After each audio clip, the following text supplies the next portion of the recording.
नमस्कार दोस्तों, let's learn the economics में आपका स्वागत है।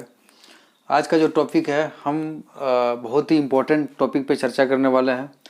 ये हमारा लास्ट मतलब ये कहिए कि जो है क्लास 12 का जो माइक्रो इकोनॉमिक्स का ये एक तरह का समरी है। जितना चीज़ हम लोगों ने पीछे चीज़ सीखा है उन सारी चीज़ों को हमने यहाँ पर अप्लाई किया कि डिमांड कैसे शिफ्ट करता है, सप्लाई कैसे शिफ्ट करता है, प्राइस डिटर्मिनेशन कैसे करता है अंडर परफेक्ट कंपटीशन। ठीक है, क्योंकि इसके पहले वाले चैप्टर में हमने इसमें जिक्र किया था कि जो अगर हम डिमांड फिक्स रखते हैं और सप्लाई में चेंज करते हैं तो किस तरह से प्राइस में और क्वांटिटी में चेंजेस आता है। और फिर हमने ये भी चीज़ किया था सप्लाई अगर डिमांड फिक्स करते हैं तो सप्लाई में चेंज होता है, सप्लाई फिक्स करते हैं तो डिमांड में किस तरह से चेंजेस आता है। दोनों का हम लोगों ने पिछले क्लास में देखा था। अगर किसी का वीडियो अगर छूटा हुआ है दोस्तों तो पिछले क्लास अब देख लें ताकि आपको ये चीज़ समझने में किसी भी तरह का दिक्कत नहीं हो। ठीक है, हमने ग्राफ इसमें बनाया है। इसमें अलग अलग 7 अलग अलग कंडीशन है। 7 में अलग अलग में किस तरह से सातों में किस तरह ग्राफ में जो अलग अलग टाइप मतलब अलग अलग इसके अनुरूप जो हमने यहाँ पर प्लॉट किया है ग्राफ को। ठीक है, और मुझे पूरी तरह से विश्वास है कि ये टॉपिक आप पूरी तरह से समझेंगे। ठीक है, आप हमारे साथ बने रहिए लास्ट तक। आज हम लोग जो चर्चा करने वाले हैं पहले मैं आपको ये बता दूँ। ठीक है, simultaneous changes in both demand and supply. अब यहाँ पर क्या है कि डिमांड और सप्लाई दोनों को हम लोग मूव करेंगे साइमल्टेनियसली। या तो डिमांड में अगर चेंजेज हो रहा है और सप्लाई में भी चेंजेज हो रहा है तो किस तरह का हमें जो है इक्विलिब्रियम पॉइंट जो होता है ना, इक्विलिब्रियम पॉइंट जहाँ पर ई हम लोग को निर्धारण करते हैं उस पॉइंट में किस तरह का चेंजेज आता है। अगर इक्विलिब्रियम में चेंजेज आएगा तो प्राइस और क्वान्टिटी दोनों में चेंजेज आएगा।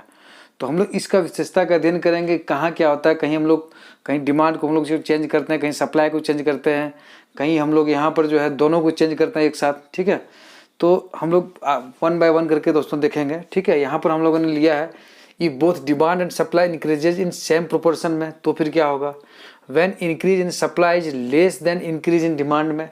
ये क्या होगा, when increase in supply more than increase in demand. इसमें क्या होगा, when both demand and supply decrease. ठीक है, इन सेम प्रोपोर्शन में क्या आएगा। और when decrease in demand more than decrease in supply तो क्या होगा। और when the demand increase is equal to supply decrease, उस कंडीशन में क्या होगा। और when the demand decrease is equal to supply increase.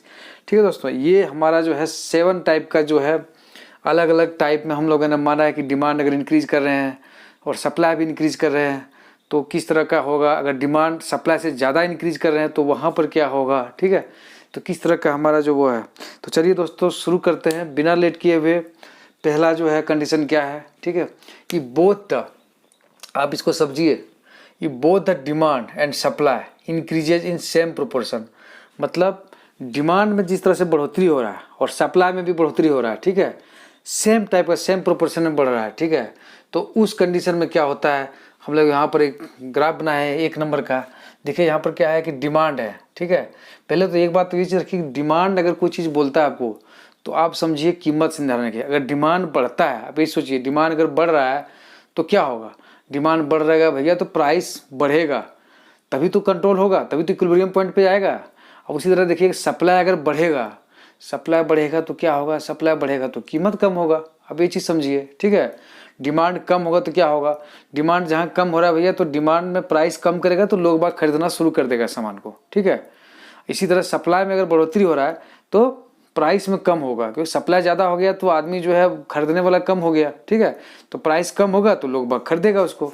आप इस तरह से इन चीज़ों को कोरिलेट कीजिए। ठीक है, अब यहाँ पर क्या है कि देखिए सेम प्रोपोर्शन, जैसे डिमांड यहाँ बढ़ रहा है और यहाँ पर देखिए सप्लाई भी बढ़ रहा है, S से S1 में जा रहा है और डिमांड D से D1 में जा रहा है। ठीक है, तो यहाँ पर क्या हो रहा है, देखिए D और S का प्रथम प्राइस क्या था, ओरिजिनल प्राइस इक्विलिब्रियम पॉइंट कहाँ था, देखिए ये D हो गया और ये S हो गया, तो ये E पॉइंट पे जो यहाँ हमारा मिलता है। तो यहाँ पर जब हम देखेंगे जो कट करता है ये क्वांटिटी Q हमारा हो रहा है और प्राइस P हो रहा है। ठीक है, प्राइस P और क्वांटिटी Q हो रहा है। अब क्या हो रहा है कि यहाँ पर दोनों सेम प्रोपोर्शन में बढ़ रहा है, डिमांड भी देखिए बढ़ रहा है और सप्लाई भी बढ़ रहा है। ठीक है, सेम प्रोपोर्शन बढ़ रहा है, तो सेम प्रोपोर्शन बढ़ रहा है। देखिए दोस्तों यहाँ पर क्या हो रहा है कि प्राइस जो है, प्राइस तो फिक्स हो रहा है, प्राइस में कोई चेंजेस नहीं आ रहा है, but there is a change in quantity. Supply में चेंज हो रहा है, क्वांटिटी में चेंजेस हो रहा है। ठीक है, तो यहाँ पर क्या हो रहा है, देखिए जब हम लोग डिमांड एंड सप्लाई इंक्रीज करेंगे सेम प्रोपोर्शन से तो क्या होगा, प्राइस में क्या होगा, कोई चेंजेस नहीं होगा, सिर्फ क्वांटिटी इंक्रीज करेगा। सिर्फ यहाँ क्वांटिटी यहाँ पर से Q से Q1 में इंक्रीज किया है, ठीक है। मुझे उम्मीद है कि आप ये चीज़ समझ गए होंगे। अब चलिए दूसरा केस में लेते हैं, व्हेन इंक्रीज इन सप्लाई। जब सप्लाई में इंक्रीज होता है, तो सप्लाई जब इंक्रीज होगा तो क्या होगा, सप्लाई ज़्यादा होगा तो कहीं ना कहीं डिमांड को वो क्या करेगा, ओवरलैप करने की कोशिश करेगा, ठीक है। व्हेन देखिए क्या लगेगा, when increase in supply is less than increase in demand, that means क्या हो गया, सप्लाई में जो इंक्रीज हो रहा है उससे कहीं ज़्यादा इंक्रीज डिमांड में हो रहा है। जब डिमांड ज़्यादा हम इंक्रीज कर रहे हैं एक तरह से, तो क्या होगा, डिमांड जब ज़्यादा हम इंक्रीज करेंगे तो उसको काउंटर पार्ट जो है इक्विलिब्रियम पॉइंट में आने के लिए क्या होगा, इक्विलिब्रियम पॉइंट में आने के लिए अब देखिएगा प्राइस भी इंक्रीज होगा, ठीक है। प्राइस इंक्रीज होगा तो लोग बाग खरीदना कम कर देंगे, ठीक है, इक्विलिब्रियम पॉइंट में जाने के लिए। और वहीं पर जो है आप ये देखिएगा, जो यहाँ पर सप्लाई जो है क्या हो रहा है, सप्लाई भी यहाँ पर इंक्रीज हो रहा है। तो यहाँ पर देखिए हम बनाए हैं ग्राफ 2 नंबर में, सप्लाई में इंक्रीज हो रहा है, लेकिन क्या हो रहा है, डिमांड में ज़्यादा इंक्रीज हो रहा है, मोर इंक्रीज हो रहा है ना। When increase in supply is less than more increase in demand, तो डिमांड में ज़्यादा इंक्रीज हो रहा है। देखिए डिमांड में ज़्यादा इंक्रीज हो रहा है, ठीक है, यहाँ पर इंक्रीज ज़्यादा हो रहा है, और सप्लाई में क्या हो रहा है, इंक्रीज तो हो रहा है लेकिन कम दर से हो रहा है, ठीक है। तो यहाँ पर हम इस तरह से देखेंगे, डी जो है मेरा प्रारंभिक जो मूल डिमांड ये हो गया, ठीक है, और सप्लाई जो हमारा मूल सप्लाई कौन हो गया, एस, ये देखिए एस, ये मूल सप्लाई हो गया, तो इनिशियल प्राइस ये हो गया पी, ये इक्विलिब्रियम पॉइंट हो गया ई हो गया, ठीक है, और ये क्यू हो गया, इसका क्वांटिटी हो गया। फर्दर जब हम क्या करते हैं, जब नया जब ये डिमांड D1 हो जाएगा, यहाँ D1 आ गया और ये S1 हो गया, तो ये पॉइंट कहाँ हो गया, E1, इसको मान लीजिए इक्विलिब्रियम पॉइंट E1 हो गया, ठीक है।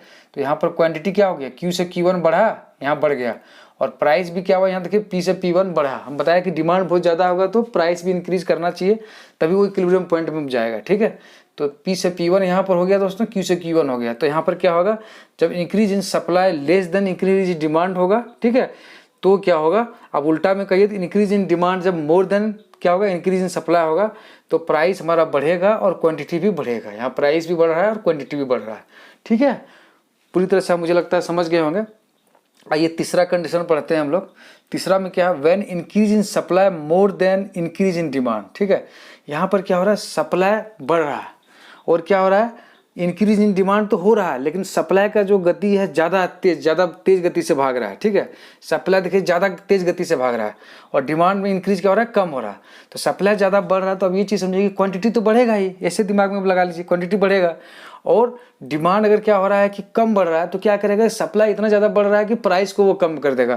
कहीं डिमांड जनरली बढ़ता है तो क्या होता है, प्राइस भी इंक्रीज करता है, अभी चीज़ देखे होंगे। बट यहाँ पर क्या हो रहा है कि सप्लाई इतना ज़्यादा बढ़ रहा है कि वो क्या कर रहा है कि डिमांड को जो है पूरी तरह से कट कर रहा है, मतलब डिमांड की जो है प्राइस यहाँ पर क्या हो रहा है, डिक्रीज कर रहा है, ठीक है। मोर एंड मोर और डिमांड ज़्यादा बढ़ेगा, ठीक है।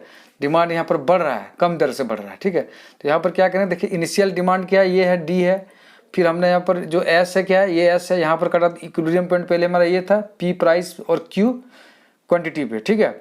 अब क्या है कि जब हमारा जो सप्लाई जो तेज गति से भागता है, तो दूसरा क्या हो जाएगा, दूसरा पॉइंट यहाँ E1 हो गया। यहाँ पर देखिए प्राइस P1 क्या हो रहा है, कमी हो रहा है, और क्वांटिटी Q1 में बढ़ोतरी हो रहा है। तो यहाँ पर Q से Q1 में बढ़ोतरी हो गया और प्राइस P से P1 में कमी हो गया, ठीक है। तो हमारा जब क्या होगा, जब increase in supply more than the increase in demand होगा, तो क्या होगा, प्राइस हमारा क्या होगा, डिक्रीज करेगा, घटेगा, प्राइस डिक्रीज कर रहा है और डिमांड क्या हो रहा है दोस्तों, इंक्रीज कर रहा है, ठीक है। मुझे लगता है कि ये आप समझ गए होंगे 3 नंबर, ठीक है। आइए अब चौथा देखते हैं। चौथा क्या है, when both demand and supply decrease in same proportion. चौथा में क्या लिया, डिमांड और सप्लाई डिक्रीज करता है। पहले हम लोग इसमें पढ़े थे कि वो बढ़ता है, अब यहाँ पर क्या करता है, डिमांड भी घटता है और सप्लाई भी घटता है, ठीक है। पहले डिमांड डी था तो D1 हो गया, एस था तो S1 हो गया। आइए इस केस में क्या होगा, सेम प्रोपोर्शन में घटता है, ठीक है। तो यहाँ पर भी देखिए, जैसे यहाँ पर प्राइस फिक्स रह गया था, उसी तरह देखिए इस इक्विलिब्रियम पॉइंट पे जब यहाँ से अब यहाँ आएंगे तो क्या हुआ, डी से D1 में जब आया, डी पर इक्विलिब्रियम, ई पर प्राइस पी था और क्वांटिटी क्यू था। अब यहाँ से D1 में आ गया तो D1 में E1 इक्विलिब्रियम पॉइंट, दूसरा इक्विलिब्रियम पॉइंट आ गया, ठीक है। और यहाँ पर देखिए प्राइस क्या होता है कि सेम होता है, ठीक है।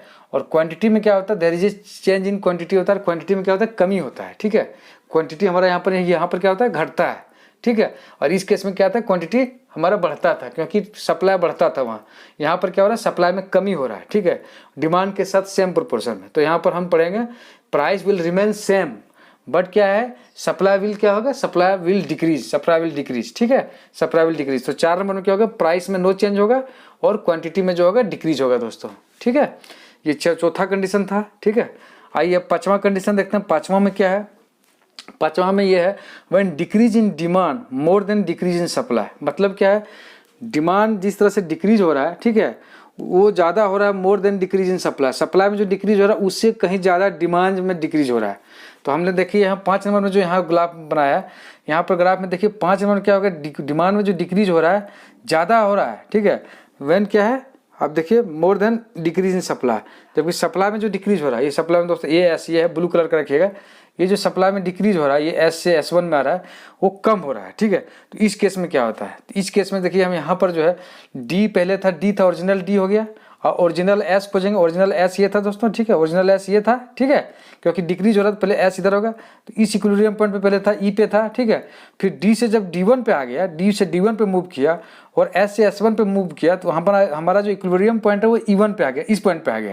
तो ई पॉइंट पे आ गया, पहले प्राइस पी था, अब प्राइस क्या हो गया, यहाँ पर देखिए P1 हो गया, ठीक है।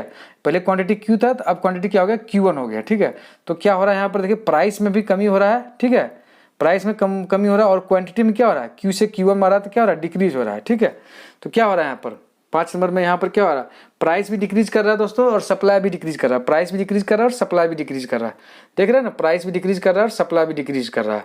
किस केस में, व्हेन डिक्रीज इन डिमांड जो होगा more than decrease in supply, जब डिमांड में जो कमी होगा सप्लाई से भी जब ज़्यादा होगा तो उस केस में क्या होगा, ठीक है। ये चीज़ें हो गया। अब 6 नंबर में पढ़ते हैं। 6 नंबर क्या है देखिए, when the demand increase is equal to supply decrease. अब क्या है कि डिमांड में जो इंक्रीज होगा, ठीक है, वो बराबर होगा सप्लाई में डिक्रीज का, ठीक है। तो यहाँ पर क्या हो रहा है, डिमांड में इंक्रीज हो रहा है, ठीक है, डिमांड में देखिए इंक्रीज हो रहा है, डिमांड में यहाँ इंक्रीज हो रहा है, ठीक है, और सप्लाई में क्या हो रहा है दोस्तों, सप्लाई में डिक्रीज हो रहा है, बराबर हो रहा है, ठीक है।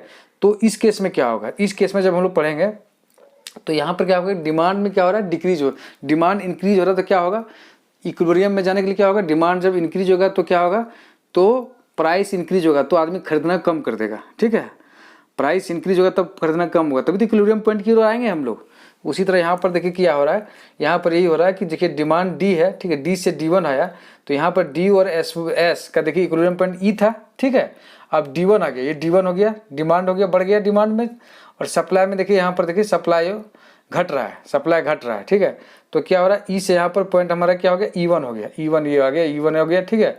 तो यहाँ पर अब एक चीज़ देखिएगा, क्वांटिटी जो है यहाँ पर देखिए फिक्स हो रहा है, क्वांटिटी में कोई चेंजेस नहीं आ रहा है, बट क्या हो रहा है कि प्राइस में जो है हमारा इंक्रीज हो रहा है, प्राइस में इंक्रीज हो रहा है, क्योंकि डिमांड ज़्यादा इंक्रीज हो रहा है, डिमांड इंक्रीज हो रहा है यहाँ पर, तो क्या हो रहा है कि जो है प्राइस में भी इंक्रीज हो रहा है, ठीक है। बट सप्लाई में यहाँ क्या हो रहा है, सप्लाई में डिक्रीज हो रहा है, कमी हो रहा है, तो डिमांड ज़्यादा हो रहा है, तो क्या हो रहा है, वो उसको क्या हो गया, काउंटर बैलेंस कर रहा है, ठीक है। तो यहाँ पर जो है क्वांटिटी विल रिमेन सेम और प्राइस में यहाँ इंक्रीज करेगा, ठीक है दोस्तों। अब जो हमारा लास्ट जो हमारा रह गया है, व्हेन द डिमांड डिक्रीज। अब यहाँ कह रहा है डिमांड घट रहा है, ठीक है, डिमांड घटेगा, वो बराबर होगा सप्लाई इंक्रीज। तो सप्लाई में जो इंक्रीज हो रहा है, देखिए सप्लाई में ये इंक्रीज हो रहा है, एस से S1 में जा रहा है, और डिमांड में डिक्रीज हो रहा है, डिमांड में ये डिक्रीज हो रहा है, डी से D1 में आ रहा है, ठीक है। तो यहाँ पर देखिए प्रारंभिक डी का जो पॉइंट है और एस का पॉइंट ई पे यहाँ पर है, ठीक है। अब नया जो बनेगा D1 और S1 कहाँ कटेगा, ये चीज़ आप देखिए, D1 यहाँ पर हो गया, S1 हो गया ये वाला, ठीक है, यहाँ पर E1 पे यहाँ पर कटेगा। तो यहाँ पर क्या है कि ई पर हमारा क्वांटिटी Q हो गया और ई पर प्राइस P हो गया, ठीक है। उसी तरह E1 पर जब करेंगे तो E1 पर जब आएगा तो देखिए क्वांटिटी फिक्स है, ठीक है, और प्राइस क्या हो रहा है, घट रहा है, प्राइस यहाँ पर क्या हो रहा है, घट रहा है, ठीक है।